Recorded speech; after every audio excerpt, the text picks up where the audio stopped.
eta ongetorriak saio berri batera, gaur martxoak 31 astelena, bi elkarrizketa berri izango ditugu.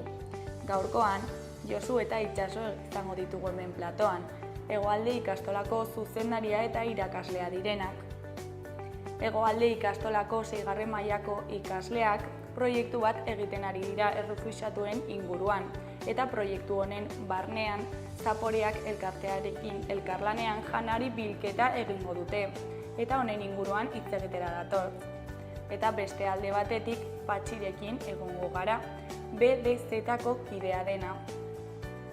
Atzo Palestinaren lurraren egunaren harira manifestazioa egin zuten Iruñean, Bilbon, Donostian eta Gasteizen, eta honen inguruan hitz egitera dator. Baina bi elkarrizketa hauekin hasi baino lehen, goazen gure betiko edukia ikustera.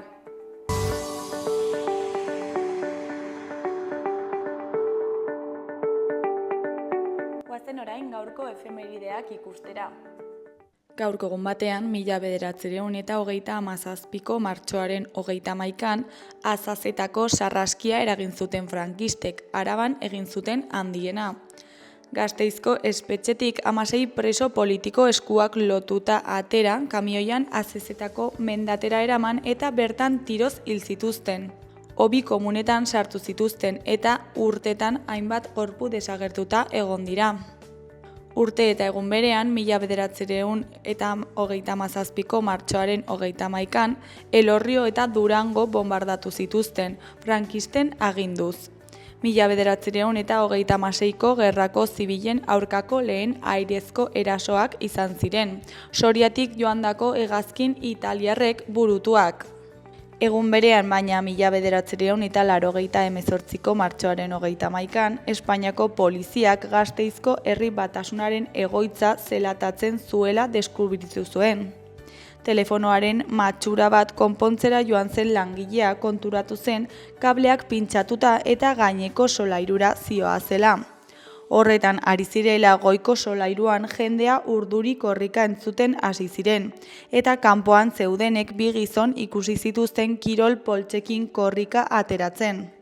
Eta bukatzeko 2001ko martxoaren 31an, Iratxe Sorzabal atxilotu zuen Espainiako Guardia Zibilak. Inkomunikatuta egon zen denboran, torturatu eta bortxatu egin zutela salatu zuen. Atxiloaldian ospitalera eraman behar izan zuten eta bizkarraldean elektrodoen eraginez atera zitzaizkion ubelduen argazkia bertan egin zioten. Bere aurkako akusazio bakarrak torturapean eginiko autoinkulpazioak direla salatzen du.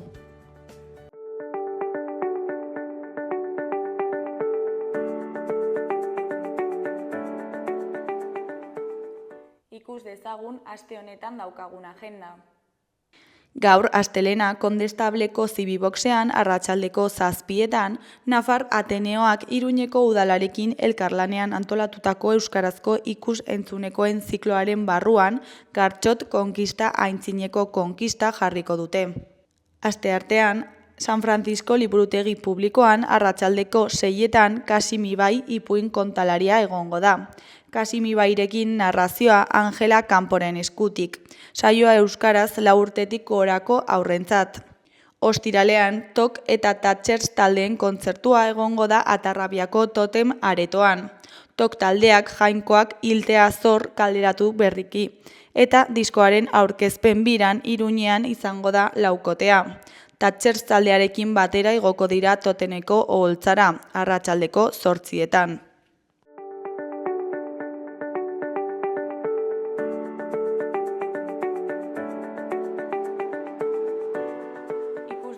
Gaurko egunkarien azalek zer dioten? Diario de Noticiasen titular nagusian, etxe bizitza erosteko batez besteko sarrera 60.000 eurotik gorakoa da. Iruñean mailegua jasotzeko bezeroak jarri behar duen 20%ak 71.000 euro gainditzen ditu. Argazki nagusian, errandok gogor besarkatu zuen Aitor Fernandez, bikain jardun zuena. Titularrean, morroio. Osasunak puntu bat lortu du Bilbon defentsako lan sendoarekin. Hori koloreko berrian, Ezkurdiak eta Rezustak binakakoa irabazi zuten final estu batean. Eskuineko berrian, Aitor Estebanek inoren atzetik ez doan EAJ aldarrikatu du eta batasuna eskatu du. Eskuineko berrietan, alde batetik, Zarrakazteluko bizilagun bat hilda Lodosan izandako zirkulazio istripuan. Beste alde batetik, lurrikararen eta inkomunikazioaren erreplikek areagotu egiten dute Birbaniako egoera. Diario de Navarraren titular nagusian, 1300 bikote nafarrek beren ezkontzak amaitzea eskatu dute auzitegietan.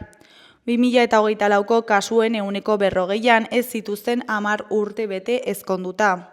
Argazki nagusian, Lukas Torrok, onenetakoa atzo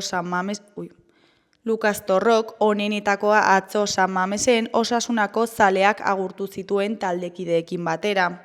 Titularrean, Osasunak sendotasuna eta konfiantza berreskuratu ditu.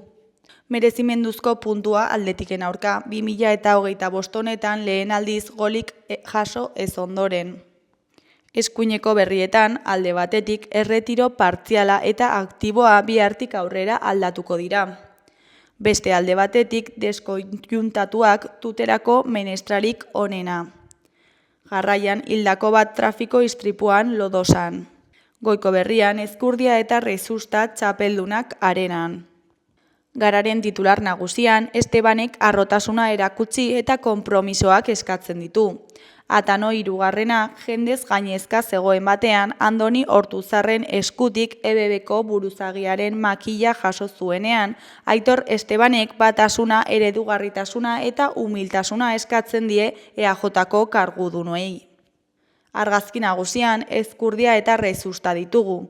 Titularrean, Ezkurdiak eta Rezustak txapela jantzi dute finalean. Erdiko berrian, Iñaki Iriondoren iruzkina dugu, lan handia aurretik izenburuarekin. Eskuineko berrietan, goikoan, Xabier Galdeanoaren ondarea gogoratzen dute Algortan.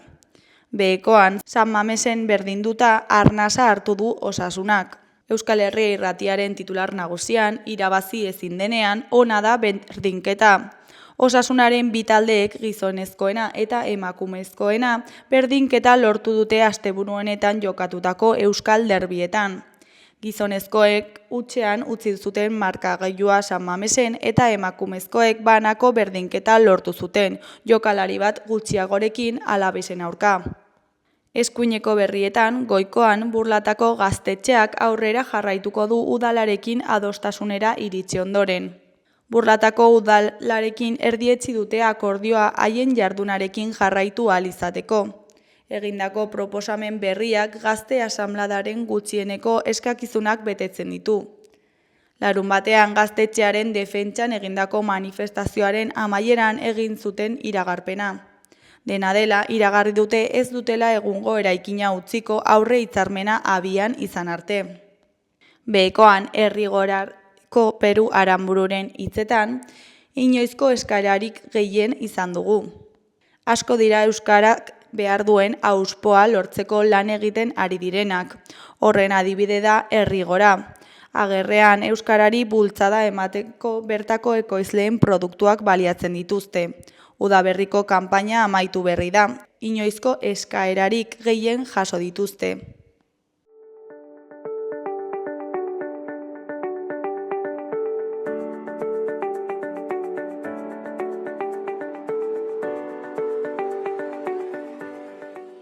Kaixo, lehen aipatu dugun bezala, orain Josu eta Itxasorekin gaude, Hegoalde ikastolako zuzendaria eta 6. mailako irakaslea. Zer moduz, bikote? Ongi, bai, gustora. Bueno, urtero bezala, 6. mailako ikasleek proiektu bat egiten dute, refuxiatuen inguruan, ezta? Eta zertan datza proiektu hau? Proiektu hau orain dela 8 ikasturte hasi zen lantzen, Hegoalde ikastolan, 6. mailan. Hasiera batean, Médicos del Mundo elkartearen gandik sortu zen proposamena izan zen, eta betidanik ikastola landu izan ditugun balioak jorratzen zirenez oso proposa ikusi zen. Eta pandemia urteak enduta, urte hartan konfinamendua zela eta ez zen egin, baina urtero egin da 6. mailako ikasleekin, errefuxiatuak laguntzeko eta haien egoerari buruz ikasteko ere. Eta ikasleek nola erantzuten dute normalean proiektu honen aurrean? Bai, oso ongi, ez? Nik egin dut bi aldiz, uste duzuk ere bitan edo, eta orokorrean hasieran badirudi oso gai sakona eta zaila izango dela, baina gero hasten direnean egoera ezagutzen eta informazioa jasotzen bilatzen, pues hasten dira interes hori gehiago handitzen, eta adibidez aurten nire ikasleak orain ari garela horretan supermurgilduak, ari dira pila bat ikasten eta esaten dute dela beraientzako proiekturik politena, egin duten politena, eta ere ikasten ari direla pila bat. Gainera hori, aipatu behar da ere, etortzen direla elkarte ezberdinetatik, eta adibidez aurten izan ditugu Saharako pertsona batzuk beraien egoera kontatzen, orduan ere badute aukera hori ezagutzeko egoera horretan egon den jendea, edo bizipen horiek izan dituzten pertsona batzuk, orduan beraientzat hori oso aberasgarria da. Eta nola antolatzen duzue proiektua? Bueno, proiektua zehaztuta dago gutxi gora bera, hori, otsaila aldera edo hasteko. Orduan, bueno, pues baditugu urteak pasa direnez, baditugu hainbat elkarterekin, bueno, harremanak eta harremanetarako kontaktuak ditugu. Orduan, bueno, tutoreek aurretikan prestatzen duten lana da, baita ere, bueno, gero itxaso komentatuko du ere liburu bat irakurtzen dela, pizka bat girotzeko eta orduan 2-3 hilabete irauten duen proiektua da. Ze gero amaieran ikasleek unibertsitateko magisteritza ikasleen aurrean konferentzia batzuk ere egiten dituzte ikasitako guztia, bueno, pues pizka bat zabaltzeko, plazaratzeko edo. Eta urteetan zehar nola joan da proiektua? Bueno, pizka bat aldatzen joan da, adibidez, orain esan dudan bezala, aurten Saharako kabiak elkartekoak etorri dira, eta izan da lehenengo aldia, eta orduan joten gara sartzen, pues, gauza ezberdinak, pertsona ezberdinak, egoeraren arabera. Baita ere, kontutan hartu behar da, errefuxiatuen egoera beti ez dela berdina. Hau da, mundua nola aldatzen den ikusita, errefuxiatuak edo errefuxiatuen jatorria ere aldatzen da. Nik egin nuenean duela 2 urte, ez ziren Ukrainiako errefuxiatuak aipatzen, Ukrainiako gerra ez zegoen, duela 4 urte uste dut izan zela nire azkenengo aldia. Eta, orain momentu honetan Palestina eta Israeleko mobidarekin ere, hortik badatoz, orduan egoera ere aldatzen da eta gure lana beti aldatzen da ere, ez da urtero berdina. Orduan egiten dugun bakoitzean moldatu behar gara egoera berri horretara. Adibidez aurten hasi ginenean, Josuri esan nion, ikusi nuen Las Nadadoras pelikula eta da Biaizpa refusiatuena, eta aurrekoan ez nuen ezagutzen, orduan ez genuen ikusi, baina oraingo honetan ikusi nuen aproposa pelikula horrekin hasiera ematea proiektuari ez, beraiek ikusteko zer den pertsona refusiatu bat, izan daitezkela gu bezalako pertsonak lanbide on batekin bizi direla etxe normal batean, ze beraiek igual imaginatzen zuten gehiago migranteen kasuak bilatzen dutela igual leku hobe bat edo bizitza hobe bat, baina beraien erabakia dela mugitzea, eta refusiatuen kasuan ikusten dute beraien burua behartua mugitzera. Orduan, ezberdintasun hori ikusteko, aurten pelikula horrekin, nik uste dut hasiera ona eman geniola eta izan zen lehenengo aldia egiten genuela hori. Ze pelikula hori berriagoa da. Orduan, jaten gara moldatzen pizka bat. Urtez urte pizka bat hori egokitzen. Eta nola ziurtatzen duzue ikasle guztien parte hartzea?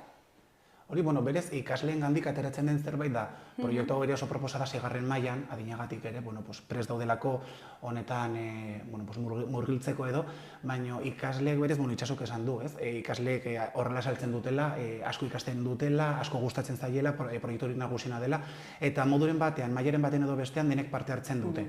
Bai, segun eta ikasle bakoitzaren rola zein den edo, pizka bat, baina denek parte hartzen dute, moduren batean edo... Azken finean talderan bat da, orduan daude 1000 rol hor, idatzi behar duena, bilatu behar dituena bideoak eta sartu, hitz egin behar duena, orduan daude hainbeste gauza, azkenean denek dituztela gaitasunak edo ez dakit nola esan edo indar puntu batzuk parte hartzeko eta aportatzeko taldeari. Orduan denek parte hartzen dute, ez dugu izan egoerarik horrela non ikusi dugun, zer egingo dugu pertsona honekin ez duela parte hartu nahi, ez da eman, gure kasuan ez da eman. Ez, azken urteetan... Ez que asko gustatzen zaie, Hasieran esaten genuen, egingo zaie igual zaia, ze hartzen dugu, da proiektu bat hartzen duena euskara eta ingurune. Orduan, azkenean dira saio pila bat astean, eta esaten genuen ez badira sartzen ongi proiektuan egin daiteke oso luzea, baina ez da kasua. Ez, hasieran bai egiten zaiela pizka bat abstraktua, Ze proiektu oso handia da, eta, klaro, handitu daiteke nahi duzun punturaino. Bai. Orduan, behin poliki-poliki hasten direla informazioa bilatzen, irakurtzen pelikula hau eta beste gero elkarte horitatik etortzen dira bizitan, orduan joaten dira forma ematen poliki-poliki, eta horrerik ikasten dute pila bat talde lan horretan, ez? Rolak, ardurak, zuk egingo duzun, lagunduko zaitut, horretan ere pilo bat ikasten dute. Eta gero, azpitaldeak egiten dira ikasleak antolatzen. Bai, hori da. Aurten ditugu talde nahiko txikiak, talde bakoitzan egin dira 2 talde. Gara 2 seigarren maila, orduan seigarren maila bakoitzan egin dira 2 talde, batek azalduko du gero unibertsitatean gazteleraz eta bestea euskeraz. Orduan azkenan ditugu 4 talde seigarren mailan. Eta aurten janari bilketa Zaporeak elkartearekin egingo zu, ezta? Bai, Zaporeak elkartea aurreko urteetan ere etorri da, gurekin, asaltzera, ikasleek haien lanaren inguruan ikastera eta, baina urten bai haiengandik, itxaso komentatuko du orain, haiengandik sortu zen proposamena izan da janari bilketa solidario hau, ezta? Bai, eta azkenean denez proiektu bat ere lortzeko, nola deitzen diogu, ikaskuntza zerbitzua. Bai, ikaskuntza zerbitzu proiektua ere emateko zerbitzu bat aldugunari, kasu honetan izango da Zaporeekin janari bilketa hori. Gainera, orain alpatuko dugu janari bilketarena, baina Zaporeekin nire gustatzen zait, ze aurrekoetan ere asko ikasten dute, ze azaltzen dute beraien lana, eta lana azaltzerakoan azaltzen dute Lesbosen kanpamenduetan dagoen egoera. Jartzen dituzte bideak, ikusten dugu hango egoera. Igual pentsatzen dute, edo ere azaltzen diguten nola errefuxiatuak iristen diren kanpamenduetara, eta gero ze gogorra den hango bizitza ere. Askotan dela beste gartzela bat. Ikusten dutela beraien burua han, ez dakite zenbat demorarako, orduan hori dena ere, informazio hori hortik jasotzen dute. Orduan ere oso ongi dago, ze jaten dira puzlea osatzen, ez? Etortzen den jendearekin, bilatzen duten informazioarekin, pelikulekin, liburuekin, orduan oso ongi dago. Eta aurten horretaz aparte, esan ziguten, zer iruditzen zaizue janari bilketa bat egitea, ze azkenean eskola batean asko lagundu dezakezue, asko zaretelako. Orduan ikasleek sartu ziren, guztiz proiektuan, eta sortu genuen, Josurekin sortu zuten kanba bat, joan ziren gela ezberdinetatik kontatzen egin nahi genuena, eta azaltzen pizka bat zer zen bilatzen dena, ze azkenean janari izan behar da oso zehatza. Bai, oso zehatza. Hori da, izan behar da lehorrean dagoen janaria, eta batez ere arroza, txitsirioak, babarrunak, etortzen dena kiloetan horrela paketeetan. Baina dena lehorrean gero gehiago irauteko. Claro, orduan eman zizkiguten pauta horiek, eta horrekin gure ikasleek prestatu duten kanba hori, eta joan ziren geletatik azaltzen zer egin behar genuen. Eta ikaslei azalduta gero urrengo gunean bai, familia guztiei informazioa bidali zitzainela ere jakiteko, baina lehenengo garrantzitsua zen eskolako beste ikasleek ere ezagutzea zertan ari diren 6. mailan, zergatik den garrantzitsua, zertarako den janari hori, nola lagundu dezaketen, eta pixka bat kontzientzia hori sortzeko edo. Azkenean ikustu dut hori, nola esaten duen Itsasok Zaporeak elkartetik etorri zirenean, bai, kanpamendu horietako bideoak erakusten dituzte, eta hortik ez dute soilik informazioa ateratzen gero konferentziak egiteko, hor ere, pixka bat ikasle batzuei begiak irekitzen zaizkie, esateko zagoza bat da entzutea, gaizki bizi dira, baino ikustea eta haiek kontatzea han daudela, han laguntzen, zer dagoen hor bai ere irekitzen zaizkiela askotan begiak eta hor ikasten dute. Bai. Pixka bat munduan beste realitate batzuk daudela. Bai, erabat aduz. Zaporeak elkartea dauka han Lesbosen jantoki bat. Sukalde bat dute, han, sukalde handi bat, eta prestatzen dute 1500-2500 bazkari egunean, orduan bereik zaten dute dela bazkari duina eta beroa. Orduan eta ere dietetiko egokia, prestatua, pentsatua. Orduan, ere gustatu zitzaidan, ze erakuste dituzten bideoetan, beraiek sukaldean eta horrela, ere agertzen da, rollo ona dutela, esaten dute, oso gogorra da egoera, baina dagoenarekin ere saiatu behar gara, ongi egoten, orduan dituzte pertsona bolondrezak, eta baita ere dute hango jendea lanean. Orduan, agertzen da pizka bat beraien arteko elkarbizitza hori, beti dagoela musika, beti dagoela giro ona, naiz eta egoera latza izan, ere saiatu behar garela, egoera horietatik parte ona aurkitzen edo gozatzen ere. Eta nola lortzen duzue zerbitzu lan hori irakaskuntzarekin lotzea? Berez, irakaskuntza zerbitzua,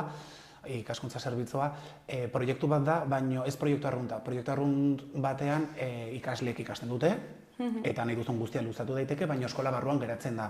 Ikaskuntza zerbitzua denean, berdin-berdin ikasten dute, baina kanpoko, proiektu horrek ikastolako muga gainditzen ditu. auzora edo beste eremutara ateratzen da, orduan etortzen dira zaporeak bezala, etortzen dira gurekin ikasteko eta lan egiteko, eta gu ateratzen gara gero. Normalean, amaieran egin behar da ekoizpen bat kasu honetan janari bilketa, eta urtero egiten dugun konferentzia ere mezu hori zabaltzeko. Askotan, horrelako gaien inguruan, askotan, behar dena da, mezu hori zabaltzea, eta jendeak ezagutzea zer gertatzen ari den munduan, zer egiten duten egin bat elkartek, pixka bat hori, horregatik da ikaskuntza zerbizua. Ikasteko proiektua, baino beste erakundeekin elkarlanean laguntza bat emateko. Eta ikasleek ze ikasten dute, honetatik, ze balore jasotzen dituzte? Nik uste dut ikastolan lantzen ditugula lehen hezkuntza eta aurre hezkuntza osoan zehar, baina ere ikustea jendea beste begi batzuekin, zabaltzea beraien ikuspuntu hori eta ikustea jendeak atzetik dituen arazoak eta gauzak, eta ikusten dutenean pertsona bat kalean pentsatzea ez, empatizatzea, empatia beste batzuen artean, baina elkarlana ere, ikasten da, proiektu beran lan egiten gelan ja ikasten dute pila bat, berain artean, eta gero ikustea zer dagoen munduan, izatea solidarioagoa, laguntzea gehiago ondokoa, empatia, ez dakit, holako gauzak. Balio pilo bat. Pizka bat da, seigarren mailan egiten denez, 9 urteetan ikasi dituzen edo landu dituzen balio hori guztiak proiektu berean nolabait pilatzea. Eta hor bai, guztiak itxasok esaten duena lantzen dituzte. Eta horrela institutora joango diren zurren gurten, badituzte balio hori guztiak ez dakit hor... Oinarri bat. Oinarri bezala, izango dituzen esperientzietarako landuta edo. Nik bai ikusten dut, mugitzen zaiela barruan zerbait guzti honekin. Eta hori, lehen komentatu dugunez, ere irakurtzen dugu liburu bat deitzen dena Minan, oso ezaguna dena. Eta gainera nahiko, seigarren maila baterako, esan nahi dut, zaila. Baina, irakurtzen dute etxean, eta gero gelan irakurtzen dugu denon artean, eta eten gara komentatzen. Gainera badugu Afrikako mapa ikusteko nondik ibiltzen zen Ibrahima, ez dakiz zer, eta adibidez liburu horrekin ere ikusten ditut aurpegi batzuk esanez, benetan gertatzen zaiola hau pertsona bati, zera benetazko histori bat. Orduan esaten diet, bai, ere empatizatu, hasi zenean bidai honetan, zuen zuen adina gutxi gora bera. Nire ikasleek dituzte 11 urte, gutxi gara 12, eta honek zituen 13, orduan empatizatu, gurasori gabe, bakarrik, orduan eren ikuste dut, ailegatzen zaiela mezua, modu baten esan ez, ai ama, eta nik askotan esaten diet, eskertu behar duguna, badugu kriston sortea, dugun egoerarekin ikasi dezakegu, familia, ez dakiz zer. Orduan hori dena ere ikusteko eta ez emateko zerbait izan behar dela horrela eta punto ez, badugu sortea handia, orduan eskertu behar dugu hori ere, bizitzan.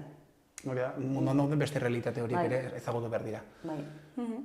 Eta gero, elkarte ezberdinekin elkarlana nola izaten da? Bakoitzarekin ezberdina da...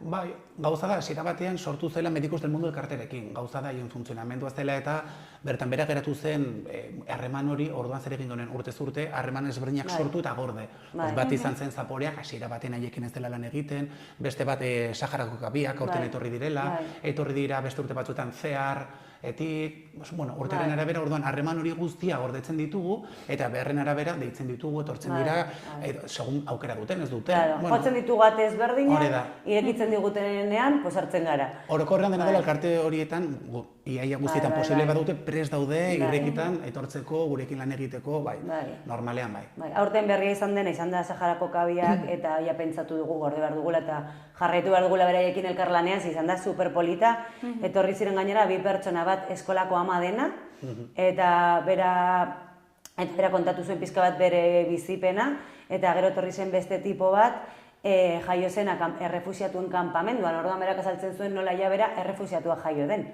Osea, berak ez zekien ez da zer zen, baina ja, bera errefusiatu jaio zen. Orduan gero, berak bai izan zuela aukera ikasteko unibertsitatean, baina behin ikasita, esan zuen nahi dut nire herria lagundu, orduan bueltatu zen, eta hasi zen plastikozko botiletan area sartuz etxeak egiten. Orduan, adibidez bihurtu zen oso pertsona garrantzitsua kanpamenduetan, ze sortu zituen etxeak, bizitzeko ongi egokiak bai beroarako eta hotzarako nahiko isolatuak zeudenak, eta orduan deitzen zioten El Loco del Desierto, badago hortik dokumentalen bat, eta nire ikaslek flipatu zuten horrekin egia esan, eta ziren superinteresatua galderak egiten, eta aurten berria zen, baina ikusi dugu super aberasgarri izan zela ikasleentzat, orduan gure asmoa da, honekin jarraitzea adibidez. Orduan joaten gara gehitzen, aldugun guztia, eta agertzen zaizkigun egoera daukera guztiak hartzen. Eta probesten, Bai, hori da. bai. Eta janari bilketari dagokionez, noiz egingo da, ze produktu Izango da, eraman daitezke? hasiko da ostiral honetan, ostegunen etorriko dira Zaporeak elkartetik pixka bat gure eskolako sarreran txoko bat prestatzera girotzeko, eta ostiralean hasiko dira, urrengo ostegunean, da, 6-10, urrengo datorren asteko ostegunean bukatuko da, eta hor, 6. mailako ikasleek txandak egingo dituzte, eta egunero 3 denbora tartetan egongo dira hor, familiengandik edo beste ikasleengandik janari hori biltzeko. Izango da sarrera eta sartzen direnean eta ateratzen direnean, geldituko dira 10-15 minutu janari hori biltzen. Bai, hori da. Eta biltzen dutenaren arabera, orduan ez Zaporeak elkartetik jasoko dute dena amaieran, edo ikusten badu asko ekarri dutela, eta, ikastola familia nahiko horretan oso solidarioak dira, eta parte hartzen dute, orduan bestela aste erdian edo etorriko dira bildutakoa eramatera, eta gero beste behin, joango gara ikusten. Dela lehenengo aldea egiten dugun, orduan, ikusiko dugu nola moldatzen garen, jendearen erantzuna ere Bueno, egia da, esaten nuen familienaz, adibidez aurten Valentziako alden horrekin lotuta, danarekin egin genuen izan zen, bizkak proposatu nizeko eskoletan eskola materiala biltzea ara eramateko, hango egoeretan eskolen egoera ikusita, eta parte hartzea bikaina izan zen familien partetik, orduan, printzipioz espero dugu honetan ere, baina lehenengo aldia denez hori da ezakigu. Lehenengo aldia da, berez. Bueno, ikusiko dugu, baina publikora irekia dago ere? Edo bakarrik familien artean? Bai, irekia da, berez kartela gure webunean dago, edo informazio horria. Norbait hurbildu nahi baldin bada, bai, zabaltzen da, Instagrametik zabaltzen da, webunetik zabaltzen da, beraz, auzokideek ere parte hartzeko edo, bai. Eta, aurtengo proiektua zer da espero duzuena? Berez da prozesu bat, orduan ari garen horretan, ikastea, ere adibidez beraientzat erronka handia da unibertsitatera joatea. Berai daude momentu honetan izututa horrekin, baina normala da. Gero beti ateratzen da oso ongi, eta beti, de hecho, nik uste dut urtero unibertsitatean bertan esaten digutela ze ongi egiten duten. Ez denuen espero, 6. mailako ikasleak horrelako aurkezpen bat prestatzeko gai izango zirenik. Orduan, nik beti izaten dit, beti ateratzen da ongi, eta gainera beraiek ez dute ezer espero momentu honetan, orduan, eramaten duguna ongi etorria izango da. Eta orduan, nik espero dut, esperientzia ezberdinak bizitzea, ikastea, balore horiek ere barneratzea, eta betirako hor gelditzea, eta adibidez hori, beraientzat ere, ozenki hitz egitea unibertsitatean, beraientzat hori da kriston esperientzia. Orduan, hori dena, bai. Eta, ja bukatzeko, ez dakit zerbait gehiago komentatu nahi duzuen, jendeari zerbait esan, ez dakit. Orokorrean, jende hori, janari bilketan parte hartzen animatzea, bai?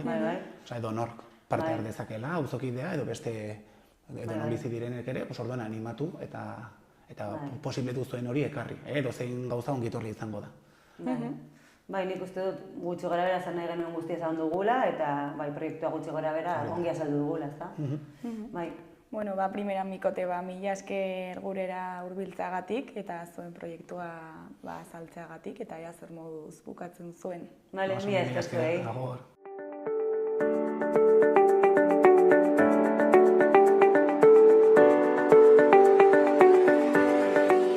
Gaurko eta biharko eguraldiaren iragarpena ikusiko dugu orain. Gaur, astelena, temperaturen igoera nabarmena izango da, balio maksimoak 20 gradu ingurukoak izango dira.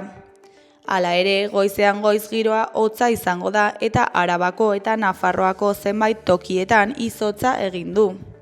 Zerua hodei gutxirekin edo oskarbi egongo da. Goizean goiz behe-lainoak eta hodei baxuak agertuko dira barnealdeko bailaretan. Ipar-ekialdeko haize ahula ibiliko da eta ziertzoak indarra galduko du Ebro ibarrean. Asteartea eguzkitsu dator eta tenperaturak beste koska bat egingo du gora. Egun sentiko behe-lainoak desegin ostean zerua oskarbi egongo da. Gauean erdi mailako hodeiak eta goi-hodeiak ugarituko dira. Haizea ahul ibiliko da, goizean hego ukituarekin eta arratsaldean iparraldetik. Temperaturak gora egingo du, gaua epelagoa izango da eta maksimoak leku askotan 20 gradutik gora geldi daitezke.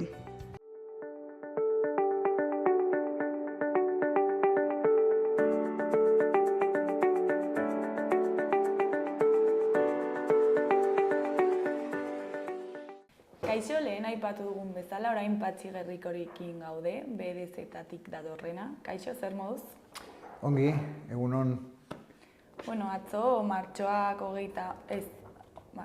martxoak, seguntzen atzo, 30. Hogeita marra. Bai, barkatu, Aste naiz berriro hasieratik? Bueno, atzo martxoak 30 manifestazioak egin zenituzten Bilbon, Gasteizen, Donostian eta Iruñan, ezta? Palestinaren egunaren harira. Eta, bueno, zer da Palestinaren eguna, zergatik ospatzen da? Bueno, Palestinaren lurraren eguna ospatzen da, bueno, 1948 ondoren, egon zelako Palestinan mugimendu pazifiko bat, lurra rebindikatzeko eta egon zen errepresio handia. Orduan, hori gogoratzeko ospatzen da urtero lurraren eguna. Eta zergatik egon zen errepresio hori? Bueno, errepresio horrek adierazten du proiektu sionistak hasieratik izan dela proiektu bat bertako jendea kanporatzeko eta bakarrik haien populazioa izateko.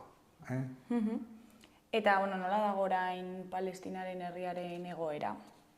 Bueno, Palestinaren herriaren egoera jarraitzen du berdintze sionisten jokaera da berdina. Haientzat, hasteko iaia ez dira pertsonak, dira animaliak, eta ez dute inolako eskubiderik lur horretan egoteko. Lur hori haiena delako. Orduan, beti daude zerbait egiten jendea bere etxeak kentzeko, lurrak kentzeko. Orduan, hori da eguneroko bizitza palestinarrentzat.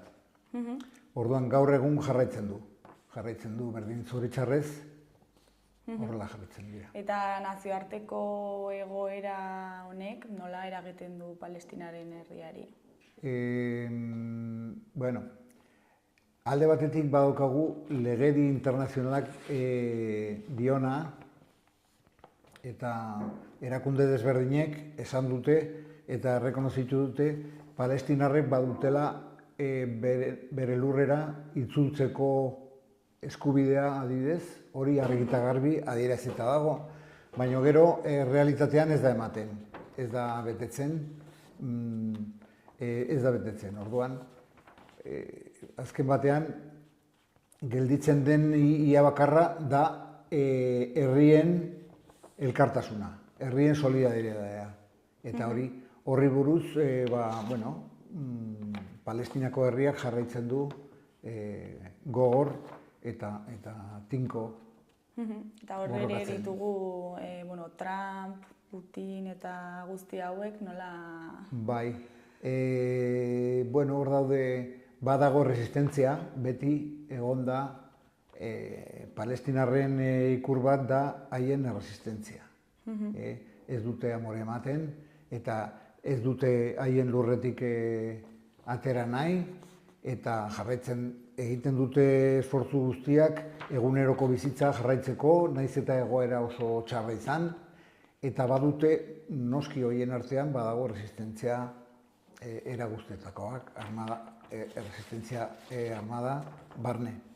Eta kanpotik ere badute laguntza, adibidez orain ikusten dugu Hutiak badutela indarra handia.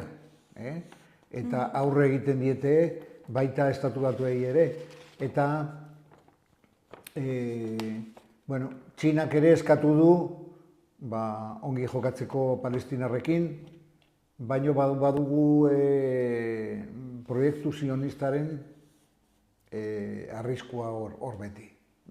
Eta Trump dago beti sionisten atzean. Beti da berdina. Bai. Eta Iruñera bueltatuta, hemen ere Palestinaren herriaren babesa zigortu egin zen pasaden astean, ezta? Bai, zoritxarrez, gure kide batzuk egon ziren resistentzia edo solidaritate ekintza batzuk burutzen, horien artean, pinta batzuk egiten. Eta, poliziaren erantzuna izan da erabat desorekatuta.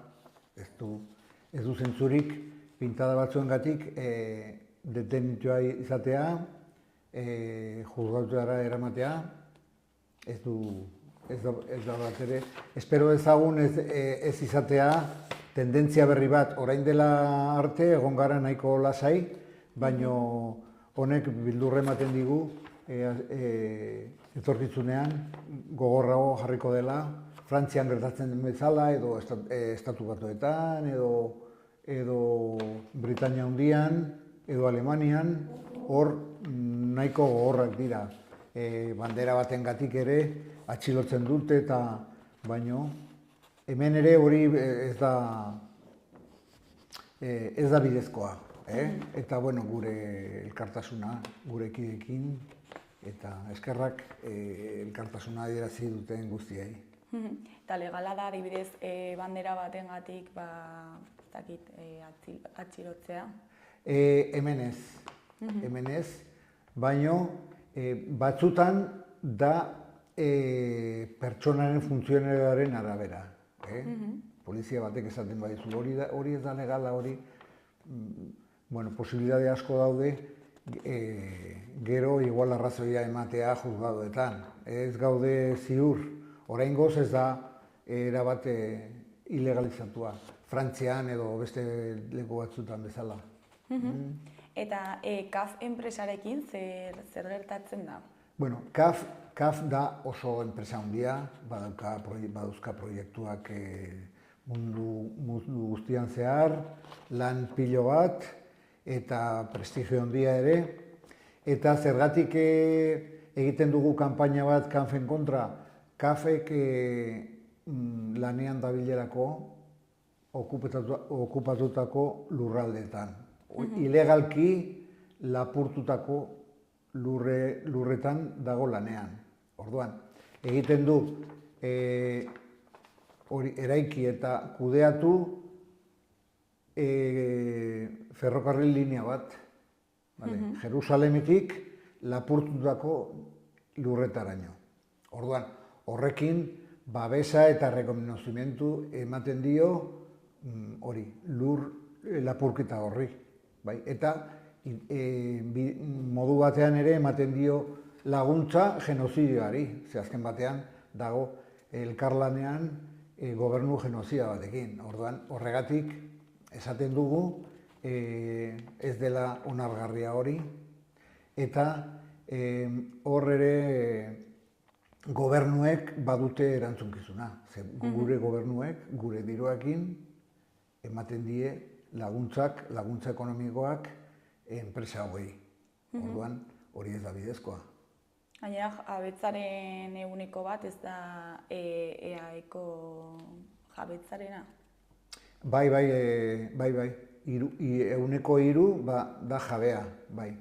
Eta Nafarroan ere badu CAF taldeko enpresa batzuk badaude, adibidez Orbital.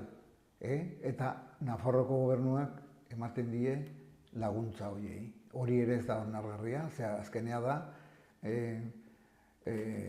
azkar esan da, genozidioari dirua ematea. Eta gobernuek, bai Nafarroako gobernuak, bai EAek, zer esan dezakete honen aurrean, zein da erantzunkizuna? Guk uste dugu, haien postura izan beharko litzateke legedi internazionala betetzea. Adibidez, orain dela gutxi, justizia auzitegiak,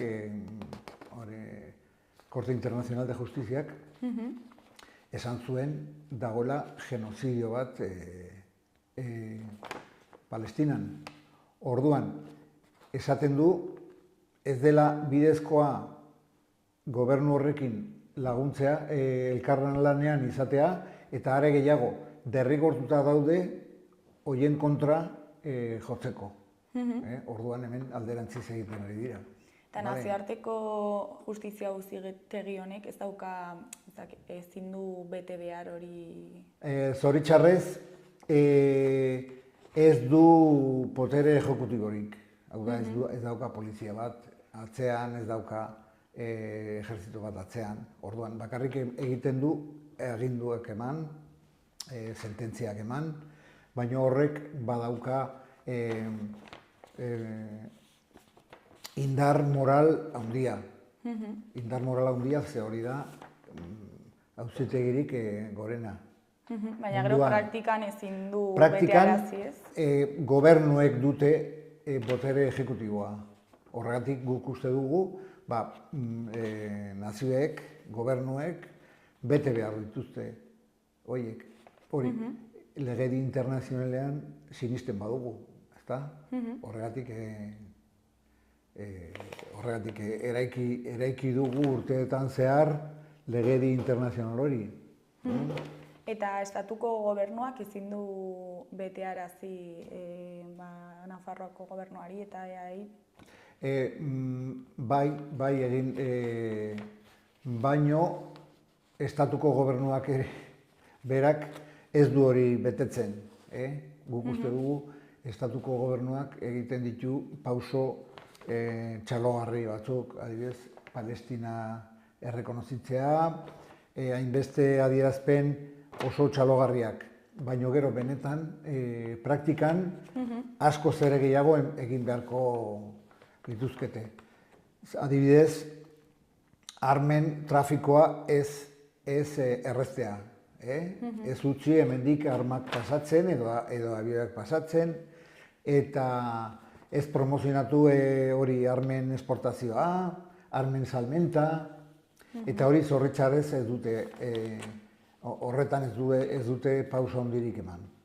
Eta zergatik uste duzu publikoki zerbait esaten dutela eta gero, ez dakite, ikusia egiten dutela? Bueno, haiek badakite jendeak, populazioak badutela gero eta gehiago iritzi bat. Eta da, telebistan ikusten duguna, TikToken ikusten duguna, bideoetan, da gertatzen ari dira genozidioa. Eta onartezina dela, onartezina da apartheid, onartezina da palestinoak animaliak bezala tratatzea, eskubiderik gabe. Orduan, egin behar dute, itxura gorde behar dute, jendearen aurrean, deklarazio batzuk eginda, baina gero benetan ez dute zer egiten. Osea, postureoa... Postureoa, baina hori dago gure esku, postureo hori, salatzea eta aldatzea. Eta guk herritar moduan zer egin dezakegu? Barkatu? Herritar moduan zer egin dezakegu? Herritar moduan, egin dezakegu kontzientziatu eta parte hartu antolatzen diren ekintza guztietan edo alden guztietan hori bai, badago boikot, desinbertsioak eta zigorrak. Guk parte hartu aldugu boikot arloan. Adibidez, badaude, adibidez, Carrefour ere egiten diegu boikot hori kolaboratzen du zuzenean ejerzitoarekin, ematen die janaria, eta lapurtutako lurretan irikitzen duelako dendak. Orduan, horietan eta beste hainbat boikot kanpainetan parte hartu aldugu, eta gero noski kaleko ekintza guztietan, eta baita ere irakurriz edo leku guztietan horretaz hitz egin da, asuntoa da, hori lagundu daiteke era askotan. Eta atzoko manifestazioak nola joan ziren? Atzoko manifestazioa, badakizu lehenago egon zela manifestazioa eta gero olibondo landaketa bat lurraren eguna gogoratzeko eta ospatzeko. Beti eskertzen dugu jendea joatea beti. Beti ez da nahikoa, beti ez da. Nahi genuke beti jende gehiago egotea, baina joaten den jendeari eskerrak ematen diegu benetan eta Palestinako badakigu benetan Palestinatik hori eskertzen dutela oso eta importantea dela jendea kaleetan ikustea eta holako ekintzetan ikustea. Eta atzo eskatzen zena edo aldarri zehatzak zeintzuk ziren? Aldarri zehatzak ziren hori, Nafarroako, gure kasuetan, Nafarroako gobernuak kafeko enpresei diru laguntzarik ez ematea.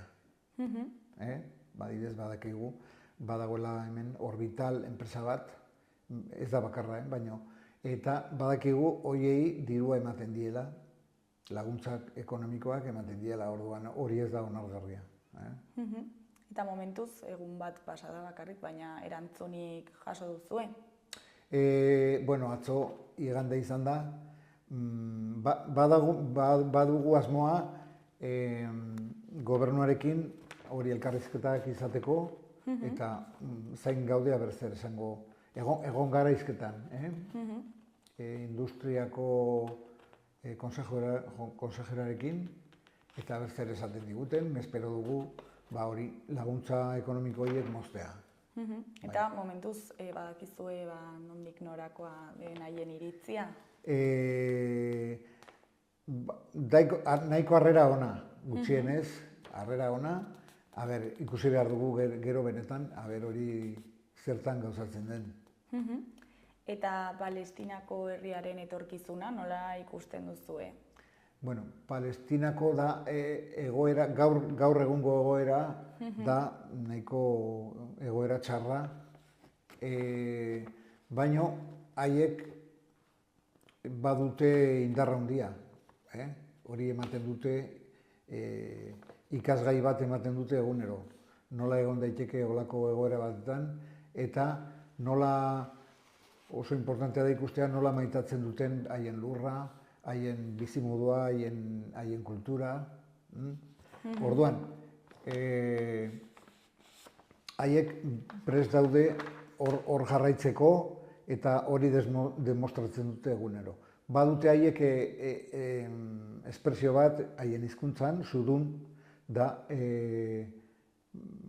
lurrarekiko maitasuna eta lurrarekiko lotura. Eta hori beti daukate oso sartuta, oso sakona. Bueno, Patxi, ja bukatzeko, ezakit zerbait gehiago komentatu nahi duzun, jendeari zerbait esan edo erakundei? Bueno, batez ere jendeari jarraitzeko kaleetan egoten eta ekintzetan parte hartzen eta benetan importantea dela. Hor gauza guzti horietan egotea. Eta zuei ere, eskerrik asko, bueno, oportunitatea emateagatik hemen egoteko, holako gauzak adierazteko. Bueno, zuri ere eskerrak eman, gurekin hitz egiteko tartetxo bat ateratzeagatik eta inondo azaltzeagatik. Eta ea etorkizuna gauza hobeagoak ekartzen dituen. Bai, espero ezagun baietz. Eskerrik asko.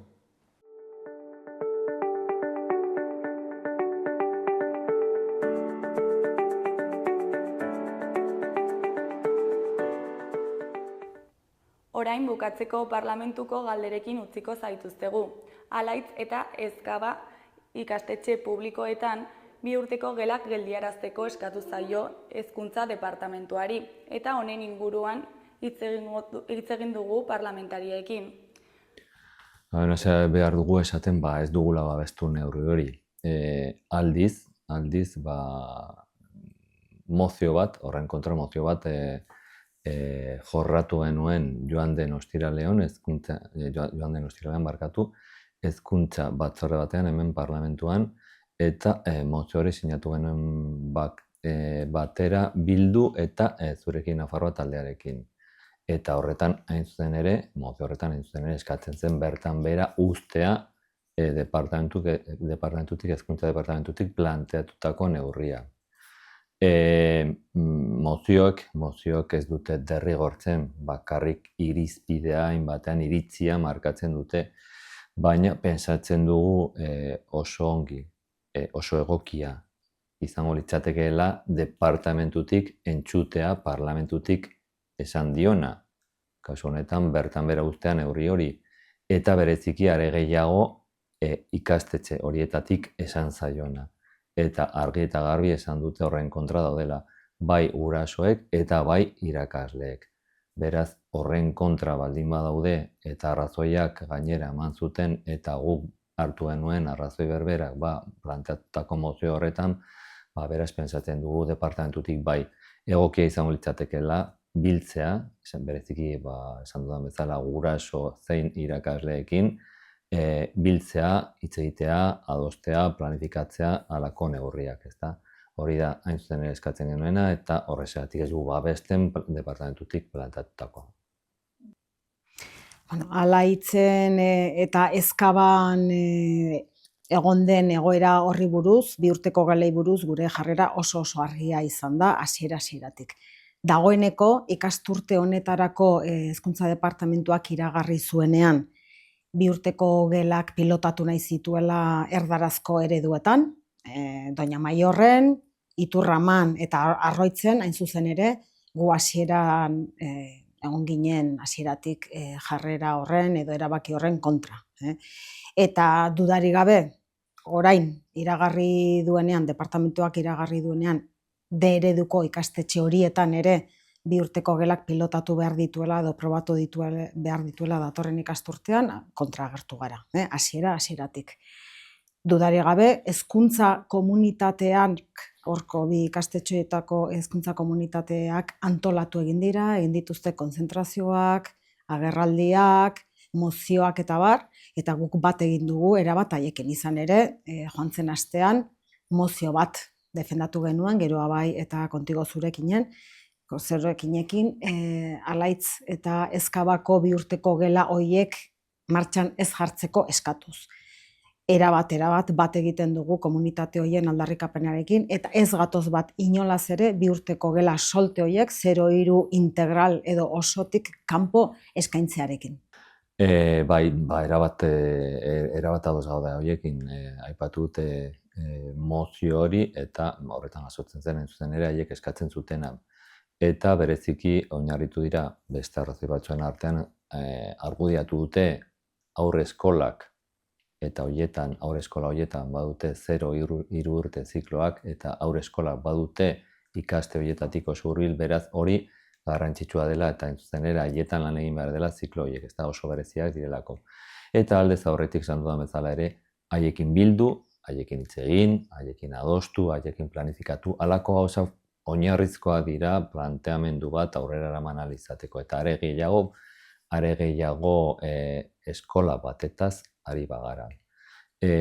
Kontuan hartu behar dugu ziklo horiek bereziak dira, arrazoi desberdinengatik, alde batetik bi urteko umeek premia psikomotorrak ezberdinak dituztelako, behar dute ere espazio bereziak atseden hartzeko, zaratatik oso urrun barkatu eta oso garbiak, behar dute ere espazio bereziak, antoki bereziak aiejan alizateko, elikatzeko modua ezberdina dutelako, kontuan hartu behar dugu horietako batzuk oraindik biberoiak hartzen dutela, eta behar dute ere patio ezberdinak haien segurtasuna mantentzeko eta haien beharrak ere betetzeko, ezta?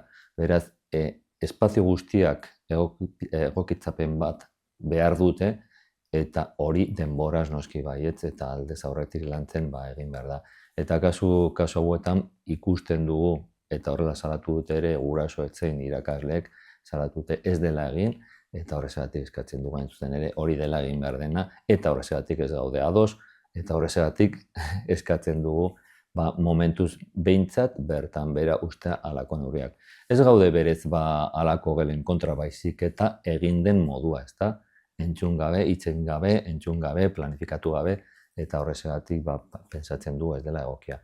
Gogoratu ahal dugu bestaldetik ikastola askotan aspalditik dituztela bi urteko gelak, eta ongi doaz, zergatik, aldez aurretik guraso zein irakaslegoarekin hitz egin zuten haien artean, adostu zuten halako neurria hartzea, planifikatu zuten eta horrexegatik ezarri zuten bere garaian. Aspalditik gainera eta ongi doaz. Horrexegatik ez gaude kontra, baizik eta errepikatzen dut egin den moduaren kontra. Bi urteko gela soltei buruzko hausnarketa bi planotan edo egin dezakegu. Bata da ikuspegi pedagogiko didaktikotik, ez?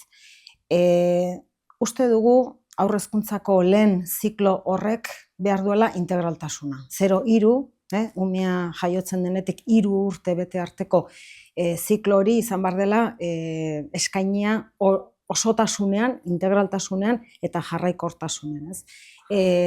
Ziklo horrek ezaugarri bereziak ditu, umeak behar du espazio afektibo bat, umeak behar du espazio bat, erreferentzia akademikoetatik eta ohiko eskoletatik kanpo dagoena, hurbilago egon behar duena eremu familiar goxo horretatik, eta dudarik gabe, etenik gabea.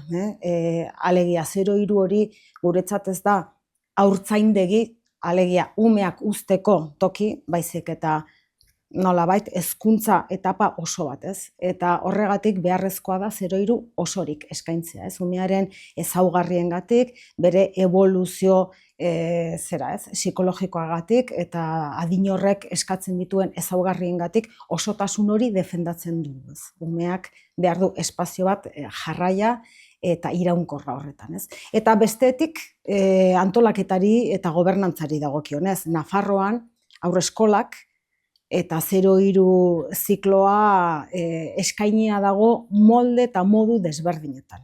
Kudeak eta eredu desberdinetan, toki desberdinetan, izaera desberdineko erakundeetan, eta bateratasun falta handia dago, gobernantza irizpide bateratasun falta, eta 2 urteko gela solte horiek ekartzen dutena da lehendik dagoen anabasa hau handitzea.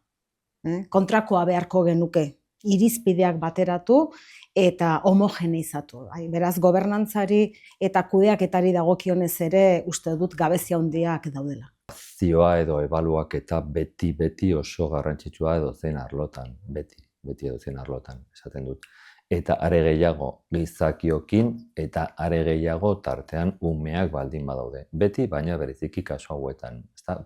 Jakiteko planteatutako neurriak ongi dijoazten, jakiteko markatu diren helburuak lortzen ari diren edo ez, horrela ez bada zergatiak, horrela ez bada zen motako neurriak aldatu behar diren, horrela ez bada zen motako helburuak aldatu behar diren, edo kontra, ongi baldin badoaz, zen motako neurri berriak edo zen motako helburu berriak ere planteatu daitezkeen jakiteko. Beraz, ebaluazioa beti ezinbestekoa da, eta are gehiago aipatu den bezala kasu hauetan. Umeekin lan egiten baduzu, umeak tartean baldin badaude. Ez bakarrik, haiek tartean daudelako ere gurasoak zen irakasleak, ezta? Baina bereziki protagonistak alakoetan umeak dira eta horrexegatik ebalu. Eta oso garrantzitsua da. Zalantzarik gabe, proba pilotoak edo esperientzia pilotoak izan behar dira, irizpide batzuk ezarri, ebaluazio sistema bat ezarri, sistema hori probatu eta ebaluazio irizpide eta adierazle horien arabera ebaluatu eta horren arabera ondori batzutara iristea, ezta? Hezkuntza departamentuak ez du hori egin, ez du ezarri ebaluazio eta adierazle sistemarik, eta aurretik martxan jarritako proba piloto horiek ebaluatu gabe, iragarri zuen asmoa zeukala beste bi ikastetxetan 2 urteko gelak ezartzeko, ez. Gero kontseilariak adierazi zigun, baietz, ebaluazioa egin dela eta oso ona dela, baina guk txosten hori eta ebaluazio hori ez dugu ikusi. Ez dugu ikusi eta ezin dugu iritzirik eman. Beraz, huts egin du ebaluazio sistema honek eta pilotaje honen nolabait helburuak, ez, dudarik gabe. Hala ere gauza bat esan nahi dugu, eta da, gela zehatz batean guraso zehatz batzuek, edo irakasle zehatz batek, hezitzaile zehatz batek, egindako esperientzia baten balorazio onak, ezin duela, inolaz ere, orokortasunean eskaini nahi dugun sistemaren estrapolazio gisa, alegia, familia batek izan dezake 2 urteko gela batean esperientzia on bat, ez duelako bere herrian edo auzoan 0-3 integral bat, eta beraz, ezer ez duen tokian 2 urteko gela izan daiteke momentu jakin batean, esperientzia hon bat edo irtenbide on bat berarentzat, horrek ez du esan nahi, 2 urteko gela solten aldeko balorazio on bat egiten duenik familia horrek edo sistema horrek. Ezin dugu estrapolazio hori egin, hori argi izan nahi dugu. Fokoa altxatu egin behar da, eta ikuspegi orokor bateko ebaluazio bat eta planifikazio bat egin beharko da. Bai, datorren osoko bilkura, 15ean behin gertatzen den bezala, kontrol osoko bilkura izango da, eta horietan 3 galdera planteatzen ditugu, lehenengoa eta garrantzitsuena, gaurkotasun handiko guretzat behintzat galdera bada, eta Irujo Kontseilariari egingo diogu, hain zuzen ere, lan egiten ari den industria lege berriaren inguruan, jakiteko zertan zenmotako eragina izango duen gure komunitatean, kontuan hartuz zenmotako garrantzia duen industria hemen Nafarroan, eta are gehiago azken aldi honetan enpresa batzuen izandako arazoengatik. Beste bat Ollo Andreari galdetuko diogu Europatik datozen funts batzuk, kasu honetan Poctefa dena delakoa, zertan ere eragingo duen Nafarroan jakiteko, eta 3. Nafarroako ubidearen 2. fasearen finantzaketari buruz galdetzeko ere. Horiek izango dira gure 3 galderak datorren osoko bilkuran. Gai librean, guretzat oso garrantzitsua da gai bati buruz hitz egingo dut. Eta da, familia laguntzari gabe dauden adin txikiko migratzaileen kasua. Egoera oso kezkagarria da, eta erronka garrantzitsuak dauzkagu. Estatuak Zeutan eta Kanariar uharteetan gertatzen ari den larrialdi egoera dela eta plan bat jarri du martxan, eta horrek eragiten duena da Nafarroan ere plan bat egin behar izatea. Ezin da Nafarroan egoera, datuei erreparatuta, Nafarroan ditugu, okerrezpanago, momentu honetan, 173 adin txikiko migratzaile, bakarrik daudenak, familia laguntzarik ez daukatenak, eta guztira, kontuan hartuta migratzaileak eta autoktonoak 625 edo adin txikiko dauzkagu gobernuaren edo tutoritzapean. Kopurua oso handia da, 2024tik ona nabarmen handitu dena, azken urteotan handitzen ari dena, 2024tik ona 121 igo da kopuru hori, eta izugarria da. Beraz, Maeztu Kontseilariak lehengoan esan zuen plan berri bat behartzela egin, eta gu plan berri horren beharrarekin bat egiten dugu erabat. Kontuan hartu behar dugu 2019tik aurrera sartzen den protokoloak 3 lan esparru edo markatzen dituela, edo 3 harrera profil edo tipologia, bada harrera plana edo etorri berria denean, adin txikikoa etorri berria denean egiten zaion harrera, bigarrena da ja egoitza edo egonaldia eskaintzea, piso tutelatu batean edo zentro batean, eta 3. da ja emantzipazio prozesuan urratsak ematea eta hor bidea ematea. 2019tik ona hori plan hori daukagu, baina ez da nahikoa. Parlamentuko batzordeak, gizarte zerbitzuen batzordeak egindako bisitetan, zentroetara egindako bisitetan ikusi da, gainezka daudela, ezinean daudela. Orain guk eskatu dugu zentroietako profesionalek agerraldi bat edo lansaio bat egitea parlamentuan, horrela ikusiko dugu, haiek zer esaten diguten, baina agerikoa dela plan berezi bat eta berri bat egin behar dela, Maeztu Andreak esan duen bezala. Berak proposatu du lan mahai bat sortzea, departamentu desberdinekin, eta baita ere Nafarroako Udal eta Kontsejuen Federazioarekin, beraz horrek emango du emaitzaren bat. Baina guk argi daukagu, anbiziotsuak izan behar dugula, eta nolabait txoke plan bat edo, talka plan haundi bat behar dugula egoera ezoikoa delako. Eta asistentzia edo laguntza sistema orokorrean zabaldu behar dela, handitu behar dela, eta gauza batzuk nabarmen aldatu beharko direla. Gaurkoz hau izan da dena, bihar itzuliko gara eduki eta elkarrizketa berriekin. Arratsalde ona pasa, agur.